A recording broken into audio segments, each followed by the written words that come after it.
Bob. So many people in the world have coronavirus, but we haven't talked to any of our friends who have coronavirus. Yeah, let's go call Sonia.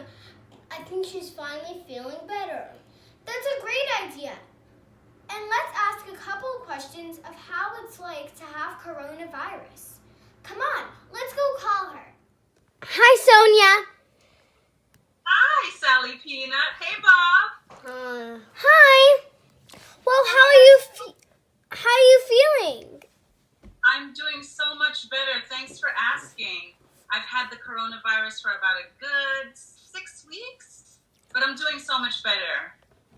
I'm happy. Thanks. Me too. It was really hard being quarantined in my room for those weeks. I literally was in there all by myself. Well, we have a couple of questions for you, and I'm going to start asking them if that's okay. That's perfect. I'm happy to answer them. Can you tell us what it's like to have coronavirus? Sure. So I want to say that for everybody, it's different. So I'm just sharing my experience. I didn't have fever, but I did have the chills. I had a lot of pains in my body from literally my head to my toes. I had upset tummy. I had heart palpitations. That's when your heart beats really fast. And I also had shortness of breath. I had a hard time like catching my breath. Imagine running 5 miles really fast. And at the end, you're just like, you know? So it was like that. And just being tired. Well, it's good that you're better now, because if you weren't, it would be really sad and I would have to bust into the hospital, which I wouldn't want to do. Well, they wouldn't let you do that, but I appreciate that, Sally Peanut. Were you scared? You know, that's a really good question. I was. There were 2 times during the whole, what's now 7-week ordeal that I was very scared. I went to the emergency room 3 times, but 2 of those times I really had a hard time breathing. I'm actually getting a little teary-eyed talking about it, but I got better and they gave me an emergency inhaler. Unfortunately, I was allergic to it, so that didn't help, but I remained calm, and that's the best thing to do when you're... Oh my gosh, that sounds like a lot of stuff. Were you in pain? What did you take to get better? Well, that's a really good question, Bob. I was in pain, and let me tell you, I did a lot to get better. I took turmeric. I don't know if you're familiar with it, but this is turmeric powder. I mixed this with lemon and lime, right? And I always drank water. I use this contraption. It's a humidifier, and that helps me to breathe. And you might laugh at this next one, but this is what do you call that? Can you see it? It's an onion. I know. Well, guess what? My mom sliced it and she put it on a plate, and it's supposed to take away bacteria in the air. So I literally had a sliced onion in my bedroom for all those weeks. I did that. I took a lot of natural remedies. So this is lemongrass. It's dried lemongrass. I made a tea. Well, I didn't do all of this. My beautiful mother did it for me. So she would make teas for me at all time. I used a lot of essential oils, right, to inhale to make my lungs work better. I always sanitized.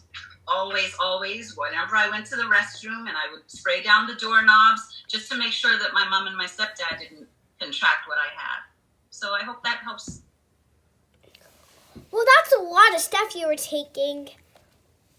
It was, and that's not even half of it, quite frankly. I had a lot more. I used a humidifier to clear the air in my room. What's a humidifier? It's a device. I could show you, but I'd have to move my camera. Imagine a mini air conditioner. You put water in it, and you put some essential oil, and it makes the air very clear, and it helps you with your... Oh, my mom has one. Yep, I'm sure. Did you wear a mask so nobody got coronavirus while you were in your house? That's a really great question, Bob. I only wore my mask, and here it is. Here's one of them. I have several. I only wore my mask when I had to go to the emergency room or when I had to go to an actual doctor's visit. because you're really not supposed to wear your mask inside the house unless you're near people, because you don't want to stop your own oxygen flow, right? Do you guys? What did you say? You cut out a little bit. Oh, I'm sorry. I was asking, do you guys have your masks? Yes. Yeah, we have them, but they're like all the way over there. That's fine. Mine is like, we both have flippies. Mine is like one pink side, and then the other one is like, the background is white, and it has a little bit of details on it. Mine, in the front, mine's green and blue, and then on the back, they're like all green, and then it has fencing swords on it. Very nice. Well, make sure that you continue to wear your mask, especially when you go outside and when you're going to be in crowds of people. But you really shouldn't be in crowds of people, right? Yeah. Okay, remember to socially distance. All right. When we were outside, people weren't wearing masks. Well, you just make sure you wear the masks. Here's mine. Well, thank you so much for being on our channel. And thank you so much, Sonia. Well, thanks for having me, Sally, Peanut, and Bob. I really appreciate you guys. One, I appreciate you caring about me. And two, for asking me these very important questions. I hope the information that we shared will help your neighbors. I love you. I love you too. And I'm so happy now that you're safe. I couldn't hold it anymore. I was too scared. Thanks, Sally, Peanut. Bye. Bye, guys. Bye, Bob. Bye. Bye.